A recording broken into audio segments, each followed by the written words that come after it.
Welcome to St. Pölten. I'm now the first time in St. Pölten. That's the capital of Lower Austria, of Niederösterreich. I'm very happy here. It's very beautiful old town and it's very well developed. I like it. I will now start the campaign phase 2. That's the campaign for Austria to join Nato. And for now, basically the phase 2 is then to focus on Lower Austria, on Niederösterreich, because this region has now elections in the upcoming months, so in 2 months. So I will intensify my campaigning now to use this election as a projection platform for changing the Austrian security debate, and that's exactly what I'm going to do. Here, this is the center of St. Pölten. It's very beautiful. I show you here this old town, and that's the main pedestrian area. I've never been in St. Pölten, so I'm myself discovering it.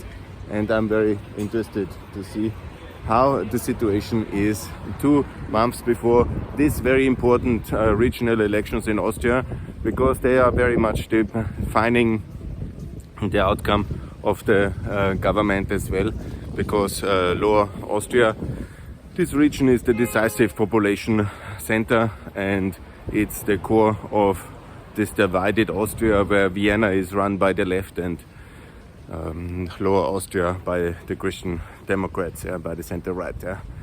And so basically the whole debate is now about these elections, and the outcome will determine as well the future of that coalition, the future of the present chancellor, who unfortunately moved towards Serbia, and all our foreign policy decisions from Schengen to NATO to security to neutrality are taking hostage by that regional elections, which are taking place in 2 months. But elections are also opportunities, because you can also discuss the situation accordingly, and everybody is very excited. And so here, this is very beautiful. I like it. It's a beautiful old town. It looks not unsimilar actually from the buildings, like maybe Novi Sad. I would compare it with Novi Sad, or Škodra. This shopping center street could be as well in Škodra or in Novi Sad or Sombor. Yes, it's this typical Central European 2-level inner city architecture from the 19th century. You see how it looks like. It's not a particularly rich area. And that capital, the interesting thing is it was never a capital until 30 years ago, but there were reforms, and then because Vienna was also the seat of the administration center, because it's of course the hub and center of everything in Lower Austria, because Lower Austria is the region, it's basically the countryside around Vienna, the core of the Habsburg Empire, where all the noble families had their hunting estates around Vienna, basically the weekend houses, if you want to say it like this. And then 25 years ago, 30 years ago, they decided to build their own capital, to choose one of there was a voting process, and then they decided that this city, which is also the biggest city, and not Wiener Neustadt, Krems, they had Weidhofen, maybe they have several options, or Klosterneuburg, that is basically the bigger population centers around that beautiful Vienna, and there were different options on the table, but it was decided to take St. Pölten, and it's also a very rational choice. It's in the center of the heartland along the Danube Valley, but not so much at the Danube, because that would have been Krems. Beautiful everything. It's a very nice pedestrianized area.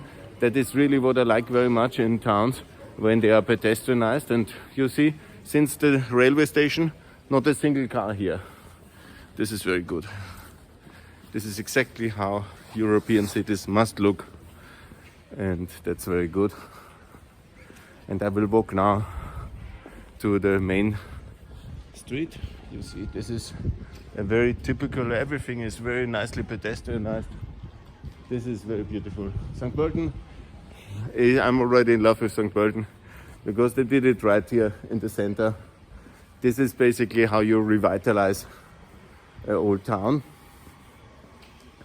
And this is typical what the Americans have done in Albania with the inner city development fund. And here you see everything nicely renovated, not perfect, but you know, the big issues cannot be solved in St. Pölten. The high tax level, of course, is a big issue in Austria, and the lack of labor market openness is the other big issue, but that I will tackle next year. Look, that's also very nice. Very good. I'm now here, I think, in the old town is really very good. St. Pölten is really a gem. I'm very happy to see it, and first time that I'm here. I don't know exactly where I'm going. I have to take a look again, but that's a very positive surprise for me. St. Pölten is very beautiful. And so this is another beautiful street here. It's very nice actually, St. Pölten. I like it. I have to come back. St. Pölten, I promise. I'll be back. But just where is the Landhaus? And where can I make my pro-NATO stand?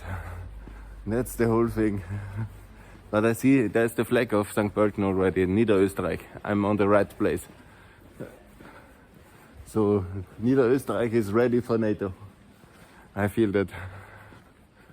It's nice here. Beautiful. So good.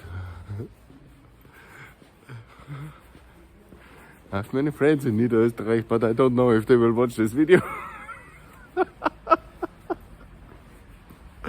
Hi guys. Now St. Pölten, I come back again. It's really a hit. Magistrat. Now I'm getting to the administration buildings. It's also very well done. I've never been here, but it seems to me that this is a wonderful place to make some pro-NATO activities. Here I see the flag of Lower Austria already. Here, very beautiful. I'm on the right spot. Very good. Perfect. So for Lower Austria in NATO, more to come from Pax Europiana from St. Pölten. Bye.